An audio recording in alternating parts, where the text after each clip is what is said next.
ओम श्री परमात्मने नमः। समर्थ रामदास स्वामी रचित मनोबोध श्रृंखला की यह 95वीं कड़ी। मूल मराठी श्लोक।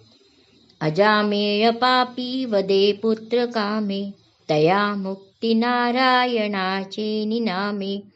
शुभा कारणे कुंटिनी रामवाणी, मुखे बोलता ख्याति झाली पुराणी।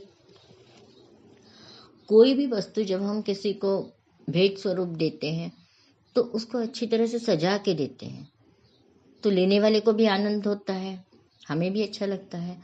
उसी प्रकार कोई भी बात अगर सीधे सपाट शब्दों में कही जाए तो इतनी असर नहीं करती।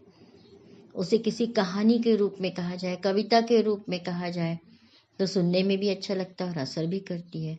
यह मनोविज्ञान समर्थ रामदास स्वामी बहुत अच्छी तरह जानते थे। इसीलिए उन्होंने राम नाम जप का महत्व बताने के लिए इस पुराण कथा का आधार लिया। समर्थ के काल में ये कथाएं लोकप्रिय थी और समाज में भी तर्क वितर्क इतना नहीं करते थे। सज्जन व्यक्ति जो कुछ बताए उस पर अमल किया करते थे लोग। अजामिल की कथा श्रीमद् भागवत में आती है। अजामिल एक ब्राह्मण था, परंतु स्वैराचारी और दुराचारी था। उसका पूरा जीवन इंद्रियों की दास्ता करने में बीत गया। उसका प्रिय पुत्र नारायण उसके प्रेम का विषय था। अंतकाल में संभवतः वह उसके निकट नहीं था, इसलिए व्याकुल स्वर में वे नारायण नारायण कहते हुए अंतिम यात्रा की ओर निकल पड़े। तो अनजाने में ही उन्होंने भगवान का नाम लिया, इसलिए उन्हें सद्गति मिली, स्वर्ग प्राप्ति हुई। दूसरी कथा में पिंगला नामक वेश्या ने अपने तोते को राम राम कहना सिखाया। इस निमित्त से उसके मुंह भी राम नाम स्थापित हो गया, अर्थात सतत नामस्मरण होने लगा, तो उन्हें भी सद्गति मिल गई। यदि हम यहाँ तर्क वितर्क न करें, क्या स्वर्ग सच में मिला, किसने देखा, परंतु एक बात तो सच है ना कि अगर हम कुछ अच्छा काम करते हैं तो उसका अच्छा ही फल हमें मिलता है, और बुरा काम गलती से भी हो गया तो उसका बुरा फल ही मिलता है।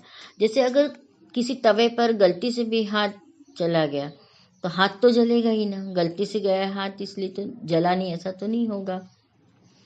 और कोई पेड़ हमने लगाया तो उसकी छाया ही मिलेगी ना, पेड़ तो ऐसा नहीं मिलेगा कि इसको छाया नहीं देना है। तात्पर्य यह है कि अच्छा काम किसी भी समय किया जाए उसके अच्छे फल ही होते हैं। सावरकर जी ने जेल में कई कैदियों के मन में राष्ट्र प्रेम की भावना जगाई। तब तक का उनका जीवन लूटमार में बीता था, किसी ने हत्याएं की थी, तरह तरह के कैदी वहाँ थे, परंतु इनके सानिध्य में आकर वे एक अच्छा नागरिक बनकर वहाँ से निकले, एक देशभक्त होकर निकले। वाल्मीकि ऋषि की भी बात हम जानते हैं। वे पहले डाकू थे। जब नारद मुनि ने उनसे कहा कि आप अपने परिवार के लिए कर रहे हैं तो इसके पाप के भागीदार आपके परिवार वाले भी होंगे क्या? जब उन्होंने जाकर पूछा तो कोई तैयार नहीं हुआ इस पाप में भागीदारी करने के लिए। तब उन्हें अपनी गलती का एहसास हुआ और उन्होंने यह लूटमार छोड़ दी, और उसके बाद क्या हुआ सारी दुनिया जानती है। वे वाल्मीकि ऋषि नाम से प्रसिद्ध हुए, उन्होंने रामायण लिखी।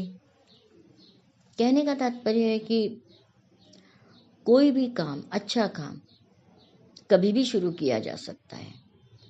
हमने चाहे इसके पहले कोई बुरे काम किए भी हों तो हमारे द्वारा किया गया अच्छा काम हमारी पिछली बुराइयों को भी भुलाने में हमारी सहायता करता है।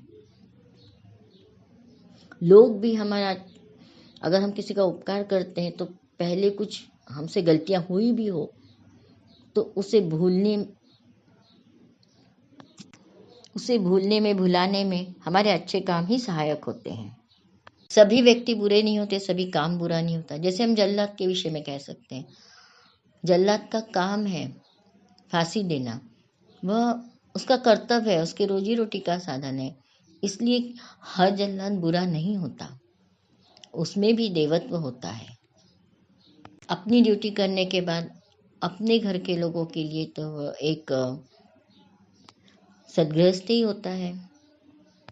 तो क्यों ना हम भी कोशिश करें कि हमारे हृदय में स्थित देवत्व को हमेशा हमेशा जगाए रखे। जय जय रघुवीर समर्थ।